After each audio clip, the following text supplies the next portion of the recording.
मैं सागर श्रीवास्तव स्वागत करता हूं आपका अपने channel talk saga stories that echo पे। यह वह प्लेटफॉर्म है जहां पे हम समाज के प्रतिष्ठित लोगों को अपने चैनल पे बुलाएंगे, उनसे बातें करेंगे और जानेंगे वो कैसे एक सक्सेसफुल अपने लाइफ को लीड कर रहे हैं। तो चैनल को लाइक कर दीजिए, शेयर कर दीजिए और सब्सक्राइब कर दीजिए। आज मैं आपको ले चलता हूँ एक बलिया के बहुत ही प्रतिष्ठित विद्यालय जिसका नाम है महर्षि वाल्मीकि विद्या मंदिर के डायरेक्टर से मिलवाने। तो आइए चल।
नमस्ते दोस्तों, आज हमारे साथ हैं महर्षि वाल्मीकि विद्या मंदिर के डायरेक्टर सर श्री सोमदत्त सिंह आचार्य जी, जो अपने कंधों पे इस बहुत ही चर्चित विद्यालय का, जो हिंदी माध्यमिक विद्यालयों में सर्वश्रेष्ठ है बलिया में, उसके जिम्मेदारी अपने कंधों पर वहन कर रहे हैं।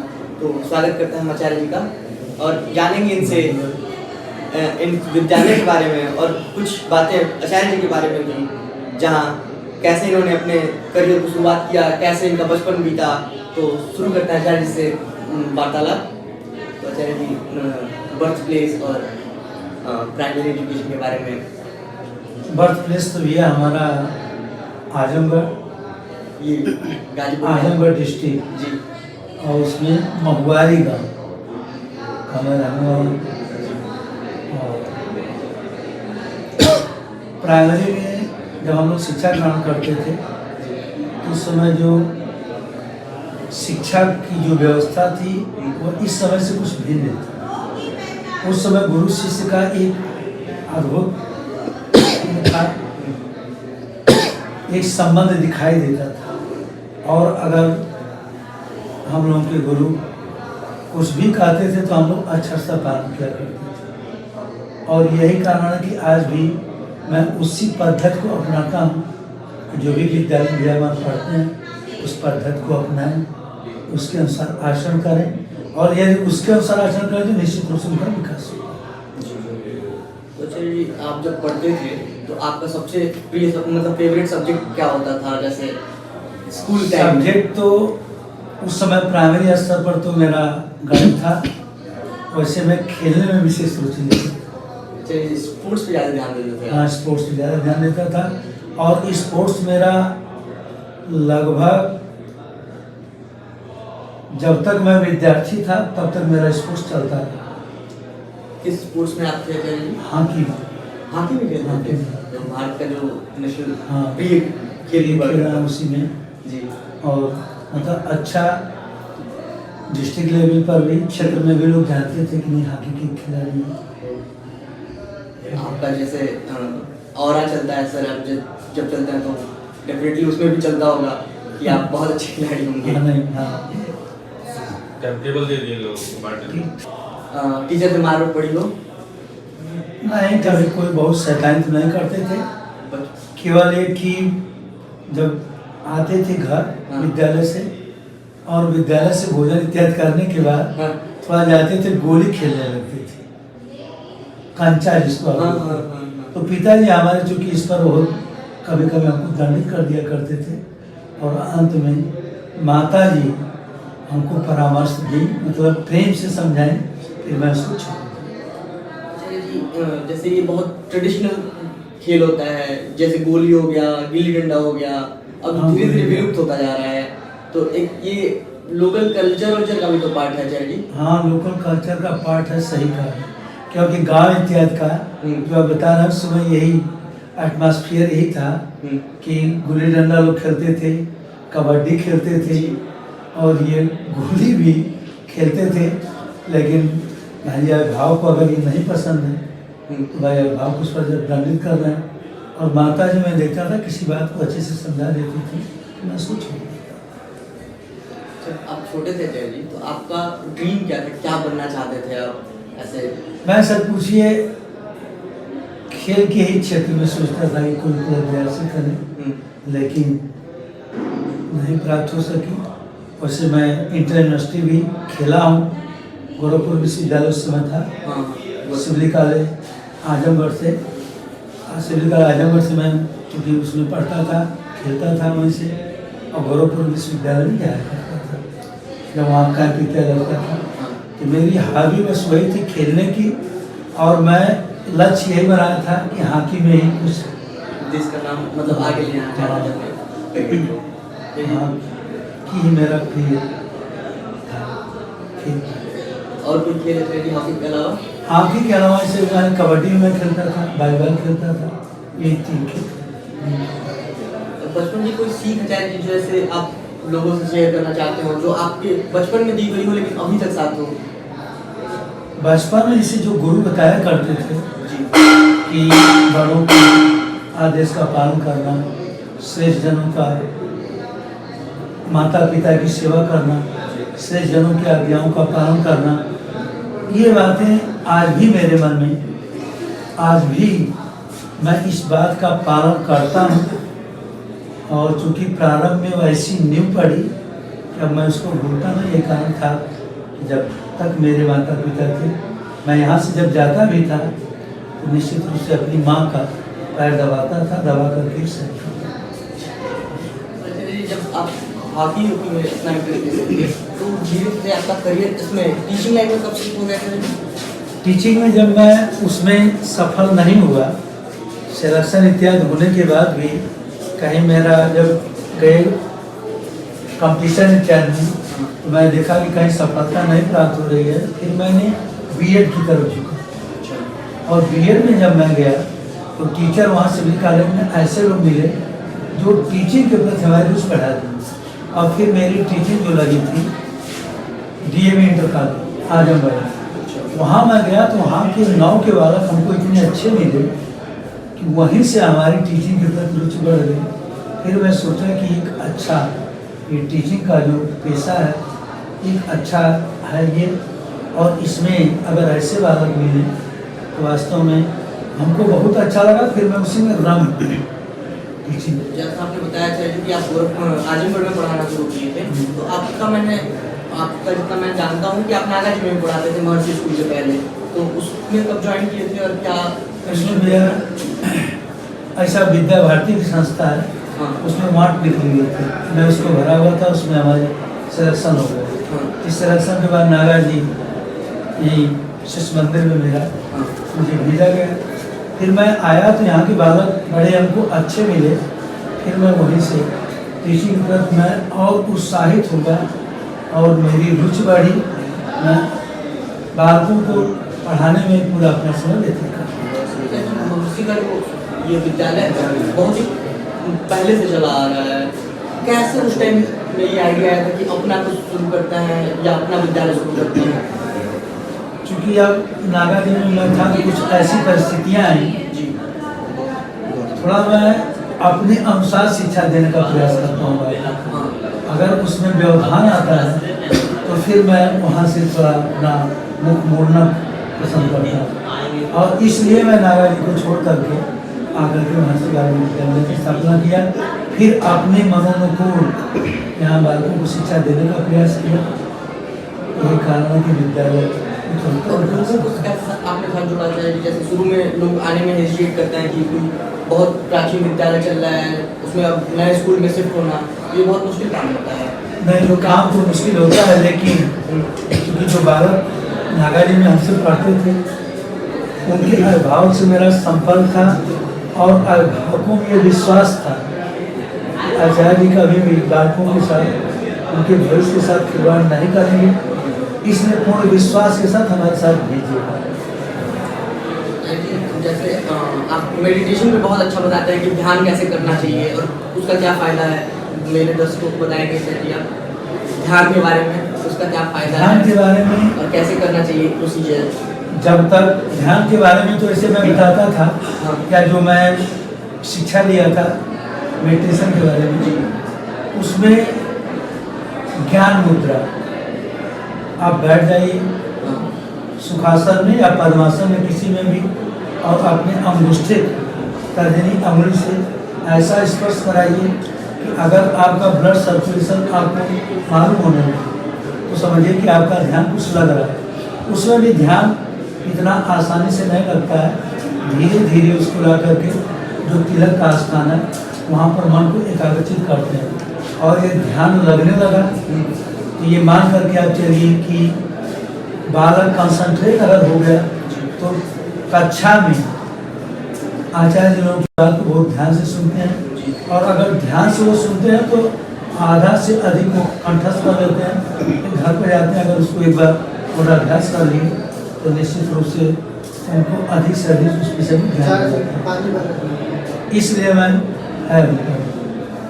मैं ध्यान के बारे में आज भी, पहले भी, आज भी भैया बाबू को ये सिखाता हूँ, थोड़ा घर पर समय मिले। अभी तक कितने स्टूडेंट यहाँ से हमारे विद्यालय से सक्सेस बहुत अच्छे पोस्ट पे गए हैं, मतलब लगभग कोई बहुत। अभी हमारे पास इसका लेखा जोखा तो नहीं है जी, लेकिन चूँकि 2001 से भैया वहाँ निकलते हुए गए, और करीब करीब प्रत्येक बैच से पहले तो संख्या कम रहती थी, जैसे पहले बैच में हमारे यहाँ संख्या मात्र 33 थी, बस 30 थी, और आज 10वीं का जो बैच निकला तो उसमें से 33 में 25 भैया यहाँ को मैं देखा जो सक्सेस बहुत हाई सक्सेस रेट। और आज तो चूँकि 250-300 की संख्या एक कक्षाओं में है, अब करीब 100-125 की संख्या में देखता हूँ जो कि सफलता में प्राप्त करते हैं, अच्छे पदों को सुशोभित। और आप चलिए जी विद्यालय में बहुत ही स्पेशल कल्चर लेके आए थे, जैसे वृत्त का सिस्टम, डेली अभ्यास प्रबंध दिया जाएगा, आपको याद करना और आप डेली उसको याद करके आएंगे और सुना जाएगा। इसके बारे में ये सुझाव कहाँ से आया था? ये अपने मन में बैठा था, और चूँकि कम समय में आचार्य लोग हर बातों से पूछ नहीं पाते हैं, तो मैंने ये सोचा कि आखिर हर बातों का प्रतिदिन कैसे पूछ करके उनकी आके लेखा जोखा लिया जाए। तो इसलिए मन में ऐसा आया कि अवकाश के बाद जो अच्छे विद्वान हैं उनसे सब्जेक्ट टीचर स्वतः पूछें, और उनके माध्यम से अन्य बालकों से पूछें, ताकि हर बालक हमारा गैर पकड़े। इसलिए ऐसा मन में विचार है। सुना क्या चेंज आया आचार्य जी, जैसे अभी वृत्त का, जैसे पहले यूपी बोर्ड चलता था, अब सीबीएसई बोर्ड की किताबें जो एनसीईआरटी होती है वही, तो उसमें टीचरों को पढ़ाने में कैसे चेंज आया? क्या कोई परिवर्तन नहीं। यूपी बोर्ड का जो सिलेबस था, जैसे मैथ का, साइंस का, ये तो कुछ कठिन था जी, और उसको समाप्त करने में ज़्यादा समय लगता था। अब तो आचार्य लोगों को मैं देखता हूँ कि ये बल्कि खुश है कि वो जल्दी से वो समझते हैं, सब लोग अपना समझ में बिठा के। और न्यू एजुकेशन पॉलिसी में जो पहले चेंज था और अब की एजुकेशन पॉलिसी में क्या चेंज है इसके बारे में? पहले ये था कि बालकों को ज़्यादा स्मरण कराने पर जोर दिया जाता था। अब यह है कि नहीं, उनको प्रोजेक्ट के माध्यम से उस प्रकार की चीज़ें दिखा करके उनकी रुचि बढ़ाना, ये पहले से अब भी बहुत परिवर्तन है। अब पहले तो बस स्कूल पे डिपेंडेंट रहते थे लोग, अब जैसे ऑनलाइन का माध्यम बढ़ा है, यूट्यूब से पढ़ने का माध्यम बढ़ा है, उसमें भी आपको कुछ मदद मिली है या ऐसा कुछ? नहीं, मदद तो मिली है। बालकों से मैं कहता हूँ जो न समझ में आया अपने आचार्य से पूछिए, नहीं तो उसके माध्यम से। लेकिन ऑनलाइन और ऑफलाइन में आज भी मैं अंतर मानता हूँ। ऑनलाइन में मान लीजिए कि अच्छे टीचर हो सकते हैं, पढ़ा रहे हों, लेकिन बालक की क्या कमियां हैं उसको दूर नहीं कर सकते। बालक के गार्जियन को वास्तविकता से ज्ञान नहीं करा सकते हैं, इसलिए ऑफलाइन की टीचिंग में अच्छा नहीं। अभी कि जैसे एक AI आर्टिफिशियल इंटेलिजेंस भी आ रहा है शिक्षा में, कि रोबोट अब स्कूल में क्लासेस में जाकर पढ़ाया करेंगे, फिर आप उसमें भी वही समस्याएं आएंगी? उसमें ये समस्याएं निश्चित आएंगी, क्योंकि जो स्नेह प्रेम हाँ भैया वालों के एक आचार्य से मिलेगा और प्रेम से उनको सुधारने का कार्य आचार्य ही लोग जो किया जाएगा। और रोबोट या कोई भी एक कक्षाएं चल रही है या कि स्मार्ट क्लास है, इसके द्वारा मैं थोड़ा सा इसके और पक्ष में नहीं। क्या लगता है आपको महर्षि की स्ट्रेंथ क्या है? स्ट्रेंथ मास्टर की स्ट्रेंथ इस समय 2100 विद्यावन अध्ययन कर रहे हैं। मतलब विद्यालय की खूबियाँ जिसके कारण इसका पूरा वो टिका हुआ है। आज भी मैं देखता हूँ कि अभी बोर्ड की परीक्षाएं होती हैं अपने विद्यालय के विद्यावन रैंक में अवश्य आते हैं, और जैसे पहले था उसी तरह से आज भी विद्यालय अपने पुरानी पद्धति को एक प्रकार से मानिए अपनाते हुए चल रहा है। लेकिन वो पद्धति आज भी मैं देख रहा हूँ कि सबसे न्यूज़पेपर में हमेशा महर्षि के हमेशा हाँ आते रहते हैं। माननीय मुख्यमंत्री जी के द्वारा भी प्रस्तुत होते रहते हैं। आज भी मैं देखता हूँ कि अपना जो पैटर्न है वो ठीक है, उनके विकास के लिए ठीक है। आपके नज़र में शायद महर्षि की खामियां भी कुछ होंगी जिसको आप दूर करना चाहते होंगे, ऐसा कुछ जो दिखाई दे रहा है? हाँ वो कमियां हैं, जैसे कि विद्यालय के लिए थोड़ा परिवेश अच्छा होना चाहिए, खुला वातावरण होना चाहिए, कक्षाएं थोड़ा उस प्रकार का परिवेश नहीं है, बागीचा इत्यादि होना चाहिए, ग्राउंड होना चाहिए। ये कुछ कमियां हैं, मन में है ऐसी बातें, और इसी को लेकर के संस्था को कहीं अलग राह ले जाना चाहता हूँ, ताकि हर प्रकार की शिक्षा से उनको जोड़े।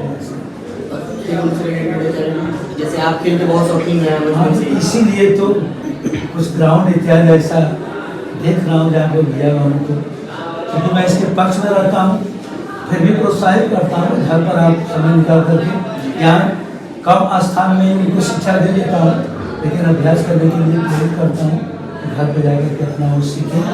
और जब भी कोई भी प्रतियोगिता होती है, रैली इत्यादि होती है इंटरमीडिएट कॉलेज की, तो वहाँ पर हमारे बालक जाते हैं, प्रतिभाग करते हैं, सफल भी होते हैं। ये थे हमारे साथ महर्षि वाल्मीकि के डायरेक्टर सर, जो कि बहुत ही रिस्पेक्टेड हैं अपने पूरे समाज में, और सब लोग इनका नाम लेते हैं कि जैसे ये जिस इन्वायरमेंट से स्कूल रन कर रहे हैं सबको इनसे सीखना चाहिए। और आपका आपने उनको समय दिया उसके लिए हम बहुत आभारी हैं आचार्य जी, क्योंकि मैं भी इसी विद्यालय का पढ़ा हूँ, इसलिए व्यक्तिगत लगाव है मेरा आचार्य जी के साथ, इसलिए मैं यहाँ पे आया और आचार्य से वार्तालाप किया। आचार्य जी बहुत बहुत धन्यवाद। हमारे साथ हैं महर्षि वाल्मीकि की एक बहुत ही होनहार छात्रा, जिनसे हम बात करेंगे और जानेंगे विद्यालय का परिवेश कैसा है। तो क्या नाम है आपका? मेरा नाम शिबू राय है। किस क्लास में हैं आप? मैं द्वादश 12th में। कैसा चल रहा है पढ़ाई यहाँ पे? बस सब सारा सिलेबस कंप्लीट है, हम लोग उसको दोहरा रहे हैं ताकि हमारा प्री बोर्ड होने वाला है। एग्जाम कब से है आपका?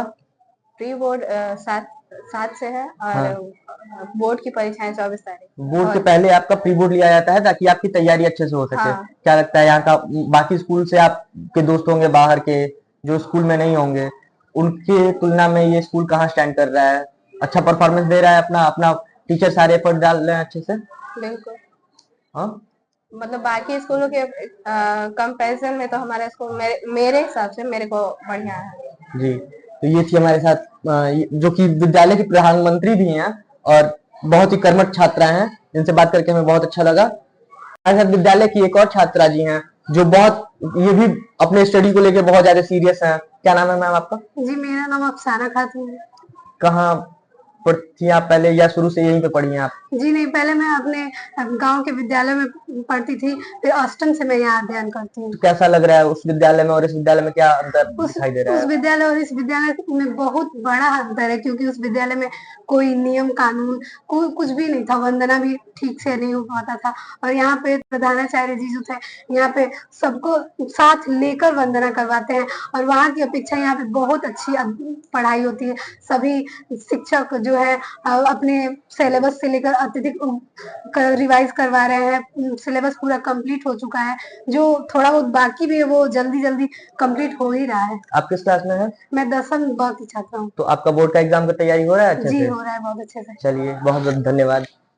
वीडियो के लास्ट में मैं आपसे एक वादा करना चाहता हूँ, जैसे ही मेरे चैनल पे 51 के सब्सक्राइबर होंगे वैसे ही मैं किसी एक गरीब बच्चे के एजुकेशन को फंड करने का प्रयास करूँगा। प्राइमरी एजुकेशन को मैं मेनली फोकस करूँगा।